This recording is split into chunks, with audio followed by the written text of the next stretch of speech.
Doutor, seja muito bem-vindo ao nosso Tribuna Independente. Eu que agradeço o convite. Obrigado por aceitar o nosso convite para um Prazer. tema importante, judicialização da medicina. Nós temos percebido hoje que o Brasil funciona muito na base da judicialização. O que é essa chamada judicialização da medicina, doutor? Então, quando o paciente não consegue receber o tratamento que ele tem o direito pela Constituição, dever do Estado, ele procura, através de advogados, receber esse tratamento. Esta é a melhor forma de estar recebendo esse tratamento? Não, né? Porque toda vez que ocorre judicialização, o custo da medicina aumenta em muito.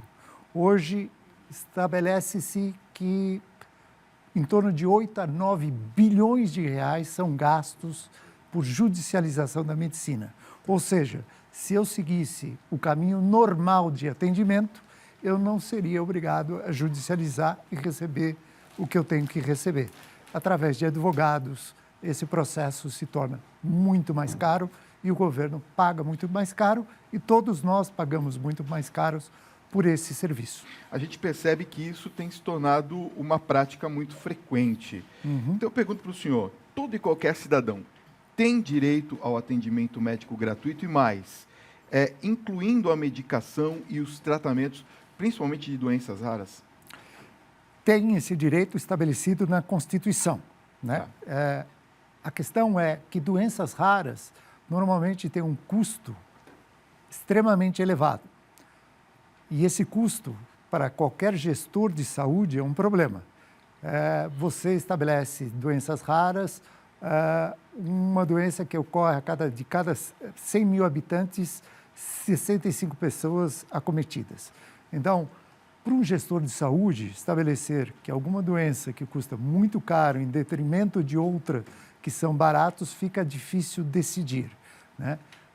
O caminho existe mais de 6 mil a 8 mil doenças raras previstas pela Sociedade Médica. Então, no Brasil, estabelece-se que tenha talvez 10 milhões de indivíduos com doenças raras. Algumas custam menos, algumas custam muito caro, chegando a custar o tratamento, às vezes, R$200 mil por mês, ou até mais caro do que isso. Nem sempre esse tratamento é efetivo, nem sempre esse tratamento tem um resultado benéfico para o paciente. E a judicialização acomete porque qualquer pessoa, qualquer pai, qualquer pessoa com uma doença mais grave procura o tratamento e tenta encontrar esse tratamento, né? Esse caminho da judicialização não é o melhor. O melhor é a negociação desse processo. Como é que ocorre essa negociação? Mais recentemente, as pessoas começaram a se associar em associações de pacientes com doenças raras, que começam a trabalhar com o que a gente chama de um trabalho que não é lobby, mas a gente fala advocacy, para o tratamento melhor desses pacientes junto aos parlamentares, às redes de jornalismo e tudo mais, para que eles possam receber o tratamento. É na forma de negociação que se consegue um preço melhor do tratamento. Porque se eu faço a judicialização, o governo chega a pagar 10 vezes mais o valor que deveria estar recebendo. Então, sempre negociar é o melhor caminho, mas nem todas as associações estão preparadas para esse processo. Nós queremos que você participe dessa conversa. 11 95033 6870 é o nosso WhatsApp. Você pode enviar sua pergunta sempre por escrito, lembrando, colocando seu nome e a localidade de onde você está falando. Nós estamos aqui conversando com o mestre e doutor em pediatria, Dr. Charles Schmidt, sobre a judicialização da medicina. Eu posso fazer uma pergunta bem recente do que aconteceu aqui no nosso Tribuna Independente? Sim. Sexta-feira, nós recebemos um especialista que falou conosco sobre imunoterapia, não é? Curiosamente, nós fomos a primeira rede de televisão que tratou desse assunto em rede nacional, falando sobre imunoterapia. E, curiosamente, mais uma vez, nós vimos a Rede Globo no programa Fantástico ontem exibir uma longa matéria a respeito de imunoterapia, abordando, inclusive, tudo que nós havíamos abordado aqui no programa. E eu vi um dado estarrecedor. Uma das pessoas que deu o seu depoimento lá na televisão ontem falou que ele inicialmente gastou R$ 37 mil com apenas uma única aplicação. Por que, por exemplo, a imunoterapia não é coberta pelo SUS? Então, medicamentos de alta complexidade custam caro. Para produzir esses medicamentos imunológicos ou de terapia genética ou biológicos, são para a sua produção, são para a sua inovação extremamente caros, porque ele utiliza técnicas extremamente inovadoras e ele tem esse alto custo, né? O SUS, para incorporar esse tipo de tratamento, não é de uma hora para outra. Ele analisa, através de suas câmaras técnicas, a Anvisa também, se o custo-benefício daquele medicamento vai proporcionar aos pacientes. Ou seja, a vida não tem preço, mas ela tem custo, né? Eu tenho que medir a qualidade de vida, porque eventualmente esses pacientes não irão sobreviver, mas vão ter a sua vida prolongada, pela qualidade de vida. Existe economia da saúde para se utilizar isso. Na Inglaterra, por exemplo, existe um órgão que se chama NICE, que faz essas análises desta forma. O Brasil utiliza essa mesma característica que usa na Inglaterra. Então, para um gestor público, se eu gasto 36 mil, mas eu vou perder não sei quantas doses de vacina para imunizar crianças que eu não tenho, eu tenho que fazer um comparativo. É meio difícil em questões éticas e de avaliação, mas existem regras colocadas em economia da saúde para avaliar esse tipo de custo. Volto a dizer, a vida humana tem um valor inestimável, mas tem um custo e a gente tem que administrar o custo para um gestor de saúde pública. Então, há um tempo para se avaliar se aquele novo medicamento realmente vai ser eficaz. Eventualmente, nem todo medicamento novo é tão eficaz ou efetivo como se diz. Então, ele demora um tempo para ser avaliado, porque estamos lidando com saúde pública. Ou seja, depois ele entra na disponibilidade, Depois ele entra na disponibilidade. Ele normalmente, eventualmente, pode demorar até 3, 4 anos para essa avaliação. É um tempo Não, bastante por longo. isso que ocorre a judicialização, porque quem está sofrendo e imagina que aquele medicamento pode ser salvador e levar a sua vida, tenta a judicialização. Mas existem outros pacientes, normalmente, que estão na mesma situação. Quando eu trabalho com associações de pacientes ou com um grupo de pacientes, ou quando eu converso com o governo de forma mais transparente e clara, eventualmente o governo consegue preços mais baratos com os produtores desses medicamentos. Agora, se é uma pessoa só que está entrando na judicialização, ela pode pagar muito mais. Quer dizer, todos nós vamos pagar muito mais, né? Então, é assim que deve ser trabalhado. E, infelizmente, com o aumento da sobrevida da população, o país daqui mais 10, 20 anos vai ter uma população idosa muito grande, vai ter um custo muito alto os novos medicamentos. Os medicamentos novos são extremamente custosos. Bom, vamos falar sobre próteses daqui a pouquinho. Doutor, vamos falar um pouquinho então sobre as próteses e também eu queria colocar aqui um outro tema nessa pergunta, as vagas também de internação. Elas podem ser pleiteadas na justiça caso não sejam disponibilizadas pelo Sistema Único de Saúde? Sim, da mesma maneira que o medicamento, todo o tratamento é solicitado. Realmente, às vezes, a questão sempre está na gestão da saúde e gestão de dados. O Brasil é muito deficiente na gestão dos dados de saúde. Conhecimento onde tem vagas disponíveis, onde não tem vagas disponíveis, qual o tipo de patologia que está sendo melhor estudada. Nossa base de dados, que se chama DataSUS, não é tão boa assim. Ela serve para muita coisa, mas ela não entra em detalhes e na precisão desses detalhes. Então, às vezes, você tem um hospital com vaga disponível de UTI e que as pessoas não sabem que estão ali. Entendi. Então, em alguns estados, aqui no estado de São Paulo é melhor organizado, em outros estados não é tão organizado. Então, isso encarece o custo da medicina desse país.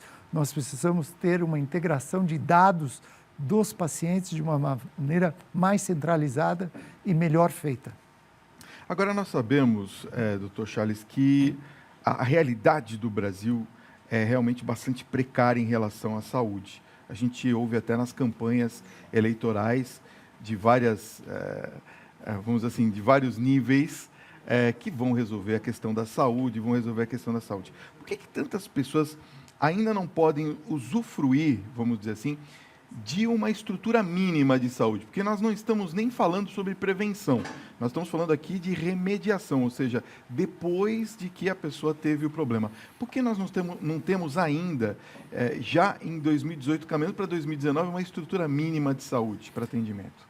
Falta de gestão é básico, né? Você ter profissionais que são treinados e liderança em saúde é difícil encontrar, né? Muitos cargos são preenchidos por questões políticas e não por questões técnicas, né? Então, o conhecimento é pequeno.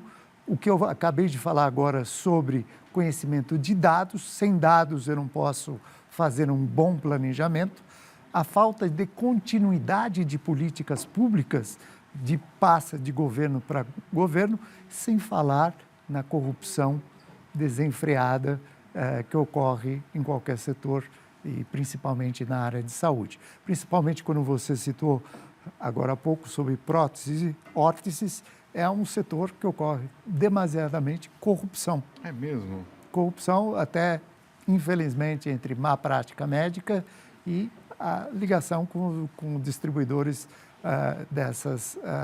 desses dispositivos médicos que a gente chama. Aliás, por falar nisso, né, em comparação aos países desenvolvidos, Europa, Estados Unidos, a gente percebe que há um hiato, há uma distância muito grande, né, com relação ao tratamento, até dessas informações, que tem um sistema integrado, onde o paciente, em qualquer local que ele vai no país, ele tem as informações todas concentradas sobre aquele paciente, então, não é? Hoje um paciente vai num colega, e vamos dizer que hoje, é muito importante lembrar que no Brasil o tempo médio de uma consulta médica é 7 minutos. É que é um absurdo, né? Então, como é que eu posso conhecer um paciente em 7 minutos? Pois é. Eu repito, às vezes se repete o número de solicitações médicas de um médico para outro que o exame que foi feito há 2, 3 semanas atrás.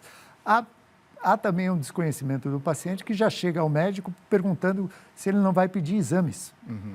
E o médico acaba pedindo, porque ele não examina ou não faz o seu processo. Além disso, você teve um grande aumento de número de escolas médicas não tão preparadas, né? Está proibido ter mais escolas médicas por mais de 5 anos e está se procurando fazer o teste de formação, o teste final de avaliação médica para todos os médicos no país. O Conselho Federal de Medicina tem trabalhado muito para que isso aconteça, para melhorar a qualidade dos profissionais que estão se formando também, né? Vamos falar um pouquinho sobre os planos de saúde? No caso da judicialização, os planos de saúde também podem ser acionados na justiça se não derem o tratamento ou o suporte necessário a um paciente? Plano de saúde é regulamentado pela Agência Nacional de Saúde Suplementar, ANS. Existe um contrato, existe algumas coisas que são incorporadas a esses planos, né? Então, isso é bem delimitado. No Brasil, a questão da judicialização do plano de saúde é mais complexa porque nós estamos num ambiente privado. Evidentemente, os juízes são mais condescendentes e acabam aceitando a judicialização nesse processo. Já estão sendo treinados, há núcleos de apoio técnico para não a judicialização tão grande assim, porque cada vez que eu tenho novamente uma judicialização, todo mundo que está naquele plano de saúde vai pagar a conta. Sim. Né? Fora profissionais que atuam com advogados, como a gente fala, onde estimula a judicialização da medicina, né? Uhum. Então, às vezes, não está indicada a judicialização e estimula-se a judicialização para que ganho tenha material tanto para o médico ou para o próprio paciente, né? Existe existe a judicialização da medicina até para a obtenção de fralda geriátrica ou, eventualmente, para protetor solar. Quer dizer, uma coisa simples Alguma coisa. Então, chega-se a ter judicialização de medicina, às vezes até para fisioterapia, e algumas causas ganhas até de se pagar R$180 mil para uma sessão de um mês de fisioterapia. Eu queria falar um pouquinho sobre a reação do Poder Judiciário nessa situação. Houve um aumento considerável dos processos em busca dos medicamentos e dos tratamentos atualmente no Brasil. Há algum plano de ação, vamos dizer assim, para solucionar este aumento da demanda? Existe. Os juízes e desembargadores passaram a ser treinados por um núcleo de apoio técnico através da Universidade de São Paulo, com o Instituto Cochrane, para que eles aprendam quais são as melhores práticas, as melhores evidências médicas para cada demanda. Evidentemente, o juiz não é totalmente capaz, mas com esse treinamento ele consegue pelo menos filtrar algo que faz sentido ou que não faz sentido ele aceitar a judicialização, né? Então, o treinamento dos juízes faz com que isso ocorra de uma maneira mais de bom senso. Além disso, o conhecimento e empoderamento da população através de sites éticos, sites bons e associação de pacientes também profissionalizadas fazem com que esse processo possa ser minimizado. A curto prazo, eu acho um pouco difícil a gente ter uma solução. Isso é mais de médio prazo, onde eu vou discutir com a população melhores práticas médicas que a gente possa fazer para diminuir esse custo. Tem uma pergunta aqui, uma participação do Renato de São Joaquim da Barra, aqui em São Paulo. Ele pergunta, ele disse que a saúde de lá de onde ele mora em São Joaquim da Barra, é muito precária, é ruim mesmo, para conseguir vagas ou até mesmo ser atendido por uma ambulância. Ele disse que numa das atenções que ele precisou, foram 4 horas para chegar o suporte de uma ambulância. Ele quer saber se isso pode ser levado judicialmente, o caso dele. Pode, e principalmente pelo prefeito daquela região, que tem a responsabilidade, naquele momento, ser responsável entre o prefeito e o Estado, melhorar a situação daquela cidade. O prefeito pode fazer uma demanda para o Estado, se ele não tem recurso, para melhorar. Quem tem que fazer essa procura são a própria população, em querer saber a transparência de onde está sendo o gasto. Entendi. Dessas ou despesas. Até cobrar, né? E cobrar, porque, na verdade, o prefeito é a pessoa responsável final daquela cidade para que ela tenha disposição daquela participação do que ele tem que pode fazer naquela cidade de saúde pública. Eu quero falar um pouquinho sobre as secretarias de saúde, pode ser? Pode. Daqui a pouquinho. Doutor, vamos falar um pouquinho sobre as secretarias de saúde e o Poder Judiciário? Eu penso assim, não sei se eu sou muito otimista, mas será que não poderíamos unir as secretarias de saúde e o Poder Judiciário em busca de melhorias na saúde pública? Sim, essas iniciativas já existem. Esse ano eu estive em Brasília, em eventos de juízes e desembargadores sobre essa relação, porque eles são demandados. Isso tem um custo. O custo do judiciário também é alto. Penso que sim. Para ser analisado um monte de processos. Então, para que se repetir, eventualmente, processos que já são semelhantes? Então, uma decisão serviria como base, como jurisprudência, para outras atitudes que deveriam ser tomadas pela Secretaria de Saúde. Ou seja, para que não se repita um processo em cada região do país. Há uma interligação via digital, informatizada, dessas informações e isso tende a melhorar. A questão realmente é como as secretarias recebem essa informação e como elas agilizam essa operacionalização. Eu queria fazer uma pergunta sobre possibilidades. Enquanto o SUS não tem condições de atender a todos, enquanto a gente não tem uma resposta, uma responsiva sobre essas reuniões, Dr. Charles, quais são as alternativas que restam ao telespectador, à telespectadora, aos pacientes que estão nos assistindo agora, porque assim eu recebi uma enxurrada de mensagens Claro. aqui que eu não estou conseguindo nem ler, uma até de que a pessoa saiu de casa às 6 da manhã e só foi atendida às 6 da tarde. Quer dizer, algo assim realmente muito absurdo. Qual que é a alternativa ao paciente, doutor? O paciente hoje está muito mais empoderado porque ele pode procurar informações, sim. pelo menos em sites que sejam adequados. Ok. Né? Cuidado com colegas que fazem autopromoção errada dentro, porque existe um código de ética médica, aquele profissional que se autovaloriza ou que está junto com advogados fazendo promoções erradas em relação à judicialização da medicina, né? Agora, a informação é a maior arma que o paciente hoje empoderado tem. Então, ele deve procurar essas informações, questionar os seus direitos na frente do colega, ou eu não estou falando para agredir o colega, ele deve questionar o colega, perguntar e reperguntar todas as informações que ele necessita. Ele não deve sair de uma consulta médica sem ter as suas informações esclarecidas. Por que ele vai fazer aquele exame, por que ele está recebendo aquela medicação, como ele deve utilizar.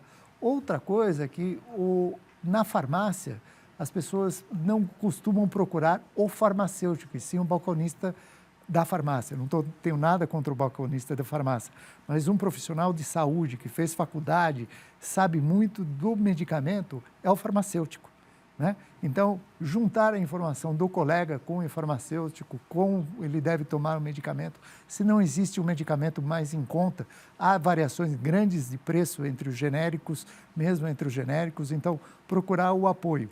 E questionar o poder público, sim, questionar, porque ele tem esse direito. Se não tem um médico naquele posto de saúde, vá lá, reclama com o vereador que ele elegeu, vai lá na prefeitura reclamar, coloca na mídia, faça a assembleia com os agentes comunitários, os líderes comunitários e demandem, não simplesmente fiquem numa posição passiva. E como estamos no momento de eleição, escolher os candidatos que realmente são mais adequados para ele naquele momento, para os seus problemas naquele momento. Aliás, as representações. Eu fiz hoje uma lição de casa.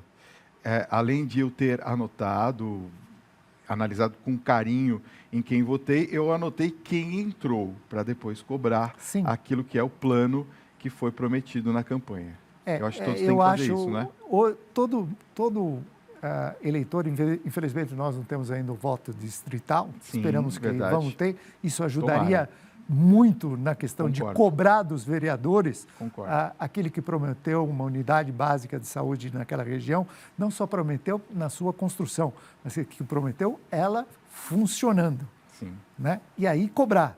Mas hoje eu acho que a mídia, a boa utilização da mídia, né, efetiva, pode cobrar daqueles candidatos o que fizeram e o que prometeram. Para a gente encerrar o nosso papo, eu queria falar rapidamente sobre os planos populares. A gente tem visto eles se proliferando muito. As clínicas populares, com valores reduzidos até para consultas e exames. São uma alternativa ou não?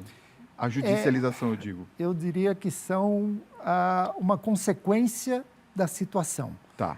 Evidentemente, as clínicas populares podem ter no seu contexto de atender questões momentâneas de algum problema não tão grave assim. Agora, se eu tiver um câncer, se eu tiver uma doença degenerativa, se eu tiver um Alzheimer, essas clínicas não vão dar condições. E também precisa se olhar mesmo a qualidade da clínica, né? E muito mais ainda, uma coisa que me preocupa muito mais ainda, são os famosos cartões de desconto, né? Que são vendidos como planos de saúde. Não são planos de saúde, não estão regulamentados pela Agência Nacional de Saúde e nem sempre garantem o que podem entregar.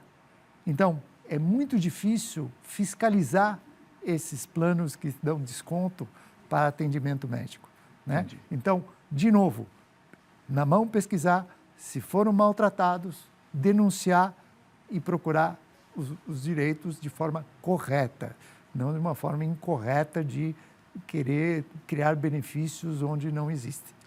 Dr. Charles Schmidt, quero agradecer muito sua presença nessa noite. Eu que agradeço Obrigado pelo por ter convite. vindo. Quero passar os contatos, www.anvisa.gov.br, se você tem alguma dúvida ou se você precisa fazer algum tipo de reclamação, e www.ans.gov.br, são os dois sites que as pessoas podem acessar e ter Sim. informações, inclusive, sobre os planos de saúde. Sim. Doutor, muito Eu que obrigado pela agradeço. sua presença nessa noite. Obrigado Muito por ter obrigado. vindo.